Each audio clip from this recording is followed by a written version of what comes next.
Le voyage égoïste, contes, récits et souvenirs par Colette, lu par Équilibre, livre audio.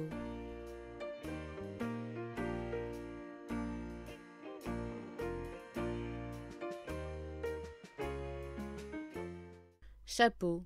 Comment reconnaîtrons-nous dans 30 ans la dame qui a été si jolie en 1924 ? J'ai bien peur que nous ne la reconnaissions pas. Celles qui ont été si jolies entre 1890 et 1900 se signalent à nous dans les rues, à l'église, au théâtre, en tout lieu où, comme on dit dans le Midi, elles portent chapeau. Voulez-vous parier que je vous désigne entre 10 ou 12 vieilles femmes, celles qui rêvaient, ravissantes à 20 ans, et qui se taisaient longuement parce que son silence enrichissait plus que ses paroles sa beauté romanesque. Son visage renonce à tout, et sa robe de cierge noir sans l'ouvroir. Elle ne songe pas à combler ses rides, à les poudrer. Elle ne teint pas ses cheveux poivre et poussière. Elle ne soupire pas « Ah, si vous m'aviez vu !»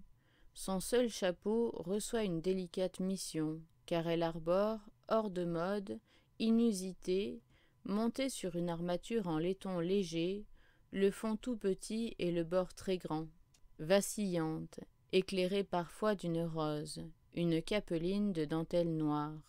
N'en doutez pas, voici le chapeau d'une blonde de 20 ans, aux yeux bleus, dont la bouche un peu pâle et la joue transparente prenaient tout leur prix sous un auvent de dentelle. Voici le chapeau d'un jour de triomphe ou de fiançailles, le chapeau qu'elle porta, fit copier, adopta, le chapeau dont elle disait d'un air irréfutable « Ce chapeau-là, c'est bien moi ». Elle a vieilli sans se défendre, sinon que diraient les enfants, et le gendre, et le mari. Mais point tout entière, il y a des jours où elle risque encore, pour une assistance inconnue qui l'émeut, ce sourire en coin, et ce regard plafonnant que nous trouvons si risible, le sourire et le regard qu'elle portait à 20 ans, avec la capeline de dentelle. Vous avez le cœur de rire, et je ne vaux pas mieux que vous, quand vous rencontrez l'autre vieille dame, celle qui nous provoque ingénument en coiffant le feutre batailleur, relevé à gauche, emplumé à droite, de la grande mademoiselle. Elle ressemble, ainsi chargée, à un vieil académicien au singe de l'orgue, à une folle inoffensive. Elle est petite, ridée et douce, et tout le reste de son vêtement s'efface, laisse en valeur un chef scandaleux. Aussi s'étonne-t-elle, jusqu'à perdre contenance, que nos sourires la suivent. Nous rions trop tôt, avant d'avoir trouvé, sur un vieux visage, le reste d'une de ces beautés guerrières, qui appelait la plume écumeuse, l'ombre asymétrique du bord dit mousquetaire. Soyez assurés qu'un aéropage craintif, secrètement amoureux, la nomma au temps de son éclat Bradamante. La magie d'un tel nom frappe un esprit faible. Aussi, la mode du corsage cuirasse, celle du feutre arrogant passèrent, sans que Bradamante s'en détachât. Aujourd'hui, une famille éplorée l'adjure encore parfois. Voyons, madame, je t'assure, grand-mère, de revenir au sens de l'actualité, et elle promet tout ce qu'on veut. Même elle va chez la modiste, une fille d'une intelligence remarquable, et qui, établie dans le centre, aurait tout ce qu'il faut pour réussir.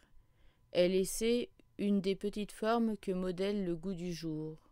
Mon Dieu, elle ne me va pas si mal que ça. Et puis elle essaye encore, se moque de son visage passé, lisse ses cheveux blancs, campe de nouveau la petite forme sur le bord de son front, fronce les sourcils, devient perplexe, enfin se décide. Voilà, ce n'est pas qu'elle me déplaise, cette petite cloche, mais il lui manque, vous me comprenez, mademoiselle, le bord manque, un peu détendu pour moi. Vous n'auriez pas une forme un peu plus grande ? Au besoin, vous me la feriez spécialement. Plus grande et surtout plus, tenez, un relevé de côté, m'avantagerait la physionomie.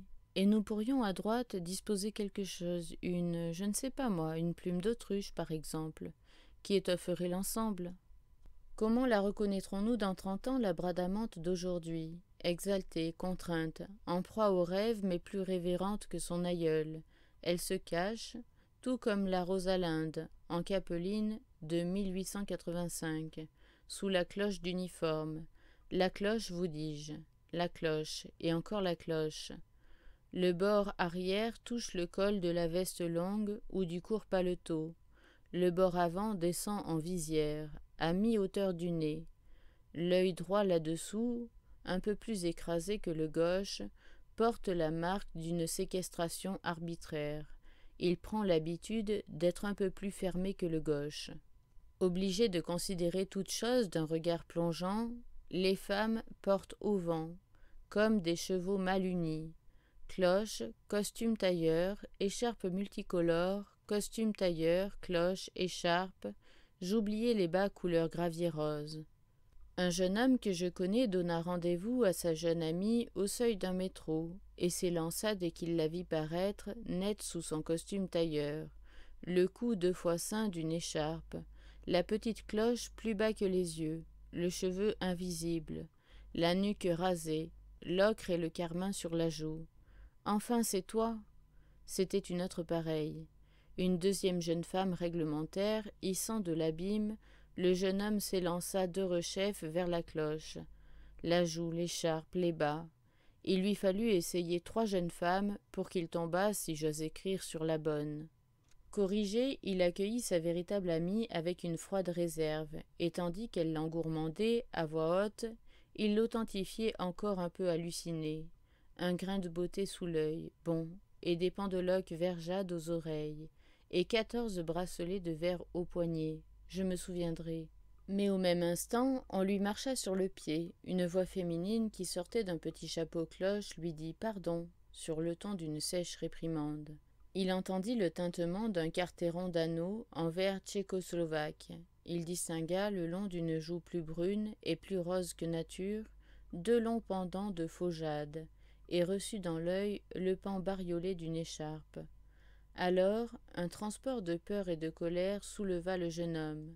Il se pencha, mordit la belle joue de son ami trop anonyme, et l'emmena, marqué de frais, comme la génisse élue du troupeau.